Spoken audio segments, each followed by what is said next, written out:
木の宮神社、熱海梅園、熱海七湯巡りなど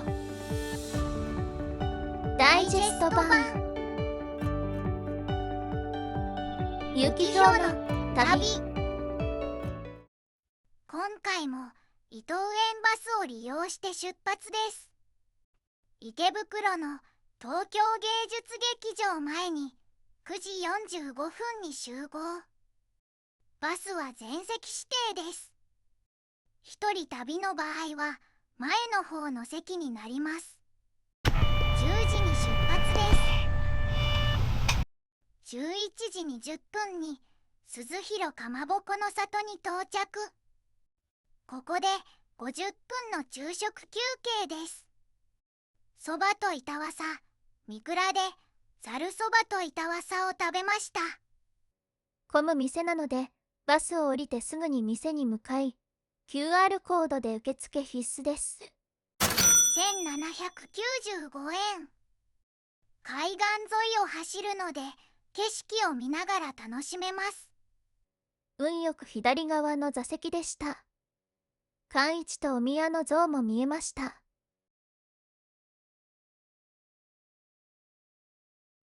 到着予定は13時半でしたが、12時55分に到着。受付はフロントではなくお会計カウンターでした。今回の夕食は和食前の懐石プラン。夕食時間はホテルの指定で18時でした。朝食は4つの時間から選べました。いつも一番早い時間を指定してるので、今回は一番遅い8時15分を選びました。食事の時間は早く受付した人から選んでいくので、遅い到着になると選択肢が減ってしまいます。13時から施設予約が始まります。施設予約はフロントと会計デスクの左側です。このホテルには貸切温泉は有料のも無料のもありません。無料のカラオケと麻雀の受付をしていました。22時から50分間のカラオケを予約しました。卓球は空いていれば予約不要で誰でも利用できますが、いつも混雑して大にぎわいでした。クロークは施設予約受付のすぐ横です。部屋には14時半ごろ入れるようでしたが、1時間以上時間があるので荷物を預けて出かけました。ホテルの裏に流れる糸川の遊歩道。ここには熱海桜が並んでいます。散り始めていましたが、2月の桜を楽しめました。ホテルのすぐ近くに熱海七湯の一つ、大湯の間欠泉があります。昔は自然に噴出してたそうですが、今は電動で5分に一度お湯が噴出します。小さいお湯の噴水って感じでした。大湯のすぐ近くに湯前神社があります。漁民を苦しめていた熱湯、源泉を薬師如来の力で山里へ移し、病を治す温泉として749年に祀ったと言われています。1000年以上前からある古い神社なのね。熱海といえば坂だらけ。湯前神社のお社の左から坂を登って木の宮神社へ向かいます。この階段を登っても行けますが、迂回して直進しました。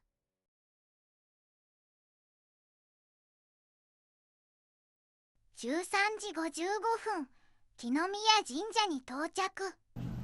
雨上がりの午後でしたが、結構混雑していました。一周回ると寿命が1年延びると言われているオークス。毎日回っていたら永遠に生きられるわね。そうかもね。このクスの木は樹齢2000年を超えるそうです。ホテルに戻る途中に熱海七湯の一つ、小沢の湯に行きました。ここでは温泉卵を作れます。通りかかるたびに誰かが卵を茹でている、そんな場所です。これから茹でる人に取らせていただきました。私は夜に茹でに行きました。15時ごろホテルに戻りました。予約時期によるのかもしれないですが、熱海ホテルニュー富士屋は一人で宿泊できる部屋が限られています。本館のオーシャンビューの部屋に泊まりたかったけれど、一人では宿泊できませんでした。一人専用のこの部屋は約7畳。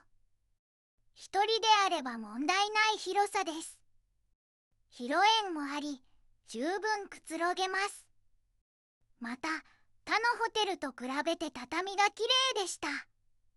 窓からの景色は水タンクビューでした。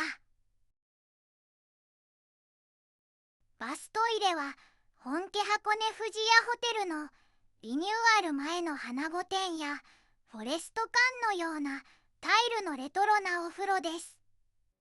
入らなかったけれど、浴槽も広いし、のんびり入れそう。温泉は本館に2つ、アネックスに1つあります。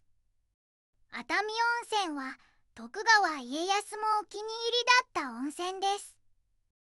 1500年以上の歴史を持ち、500以上の源泉から毎分約1万6000リットル以上湧き出る全国屈指の大温泉地です。ナトリウム、カルシウム塩化物泉で無色でほどんと匂いのないお湯です。本館11階の露天風呂が隙間から海が見えてよかったです。一人用の陶器のお風呂に入りましたが、ちょっとぬるかったです。でも、化粧水などのアメニティは置いてありません。本館地下2階の大浴場。ホテルの中で一番広いお風呂です。ここには化粧水などのアメニティも揃っています。アネックス3階にある家康の湯。ここからの景色は空しか見えませんが、明るいお風呂でした。夕食の18時までまだまだ2時間あるので、熱海梅園に出かけました。バスもあるのですが、徒歩で向かいました。16時にホテルを出発し、徒歩で30分くらいかけて熱海梅園に到着です。熱海梅園は梅祭り開催時期の入園料は朝8時半から16時まで300円です。それ以外の時間帯の入園は無料です。この日、午前中雨で、その後も曇りだったのと、もう16時半なのでちょっと暗いです。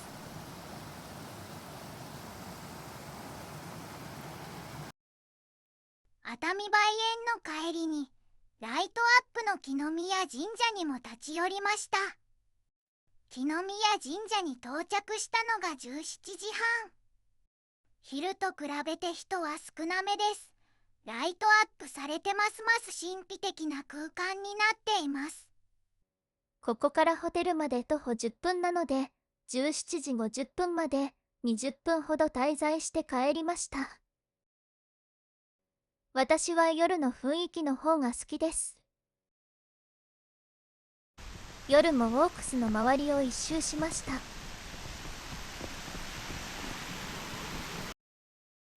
さて、今日は伊藤園ホテルでバイキングではなく、初めての懐石膳です。カニ食べ放題が終わってしまったので、懐石膳にしました。場所は本館最上階にあるレストラン見晴らしです。夕食時間は18時から19時半。バイキングと同じ90分制でした。牛肉のしゃぶしゃぶがありました。お酒やドリンクは飲み放題。アイスクリームも食べ放題でした。22時に予約したカラオケの前に夜の海に出かけます。19時50分、ホテル裏の糸川遊歩道のライトアップされた桜を見ながら海に向かいます。海に出て左の方向に進むとムーンテラスがあります。人がほとんどいない静かな海でした。夏には海水浴でにぎわうでしょうから、夜もにぎやかなのかも。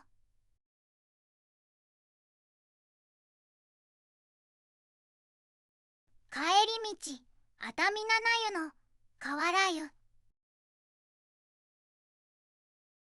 清左衛門の湯を巡りました。そしてマックスバリューエクスプレス熱海咲見町店で生卵を買って黒の湯水の湯に立ち寄り、その次に小沢の湯で温泉卵を作りました。一人で一気に4個は食べられないと思ったので10分蒸して固ゆで卵にしました。21時15分、ホテルに戻りました。本館地下2階の大浴場で今日の疲れを取りました。22時からは一人でカラオケを楽しみました。50分間です。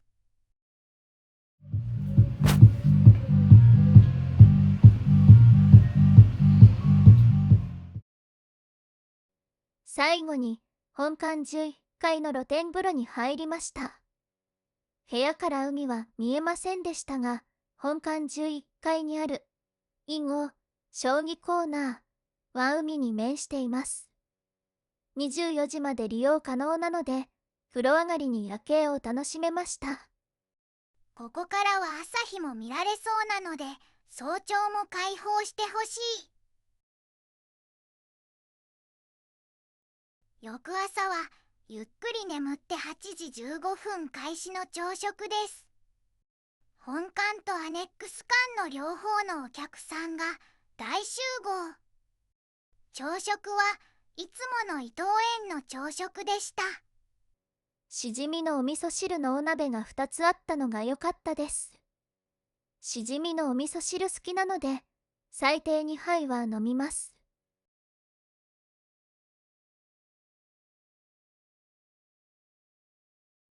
最後にまた11階の露天風呂に入って、以後将棋コーナーから朝の海を眺めました。10時半過ぎにチェックアウトして荷物を預けました。広い売店ではイカの塩辛を買いたかったけれど、家に着くのが20時頃になるので諦めました。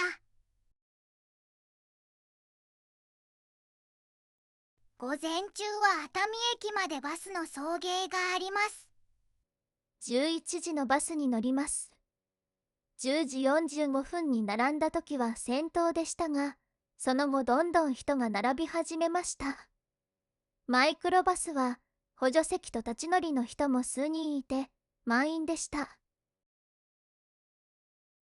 11時10分、熱海駅に到着。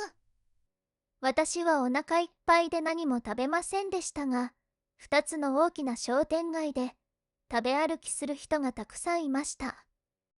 食べ歩き用の椅子もたくさん用意されていました。駅のショップでもお土産は買えます。時間のない人は駅中で買うのも良いかも。熱海駅からは商店街を通ってホテルに向かいます。にぎやかな熱海駅前平和通り名店街を進むと伊藤園ホテル熱海館がありました。商店街のアーケードからホテルに入れるのでとても便利です。次にまだ行っていなかった熱海七湯の一つの中の湯まで歩きました。ここは伊東園ホテルズの熱海シーズンホテルの隣でした。熱海シーズンホテルは木の宮神社まで徒歩7分の立地です。12時過ぎ、あてどもなく熱海銀座を歩いていました。お昼は熱海駅前か熱海銀座で食べようと思っていました。しかし、たくさん歩いたのに全然お腹が空きません。海鮮丼系のお店は熱海駅前も熱海銀座もずっと長蛇の列です。熱海七湯の目の湯、佐次郎の湯の前を通りました。まだまだ時間があるので海に行ってみます。熱海といえば尾崎紅葉の小説「金色夜叉」。寛一お宮の像を見に行きました。その隣にはお宮の松があります。この松は2代目で、初代の松はその横に輪切りが展示されています。糸川遊歩道の熱海桜を見たり、熱海銀座を歩きながらホテル方面に戻りました。そして目に留まったレトロな純喫茶パインツリー。ショーウィンドウに並ぶプリンアラモードとパフェに惹かれました。煙の出るパフェが届きました。そこの方にもちゃんとイチゴが入っていて、バニラアイスとイチゴアイスが詰まった美味しいパフェでした。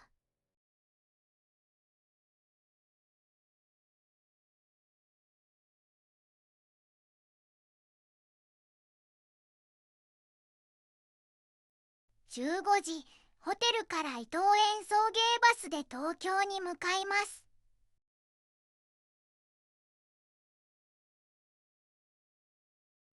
16時、鈴広江ノ浦店で15分の休憩。かまぼこのお土産を買えます。展望ベランダがありました。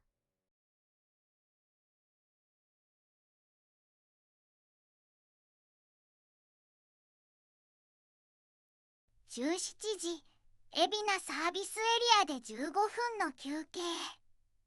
お昼を食べていなかったので、お腹が空いて焼きそばを購入し、バスの中で食べました。タイムサービスで安くなっていました。予定より30分も早い18時30分。無事、池袋に到着しました。おしまい。